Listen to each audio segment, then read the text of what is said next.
এখন পরের দিন সকালে ওয়ার্ডেন জানতে পারে যে ক্লেমেন্ট জেল থেকে পালিয়ে গেছে।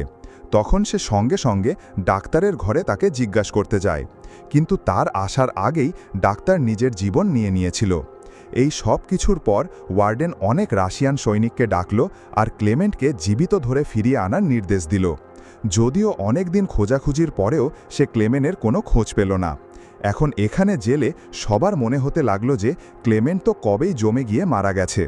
কিন্তু ওয়ার্ডেন হার মানে না, কারণ সে জানত যে ক্লেমেন্ট অনেক স্ট্রং এবং সে এত সহজে মরতে পারে না। এই জন্যই ওয়ার্ডেন নির্দেশ দিল যে সার্চ অপারেশন চালিয়ে যেতে হবে। ঠিক তখনই অন্যদিকে আমরা ক্লেমেন্টকে দেখি যে বরফের ঝড়কে পুরো শক্তি দিয়ে ভেদ করে এগিয়ে যাচ্ছিল। জেল থেকে পালানোর পর তার 9 দিন হয়ে গিয়েছিল। হঠাৎ করে কুকুরের ঘেউ ঘেউয়ের আওয়াজ তার কানে এলো।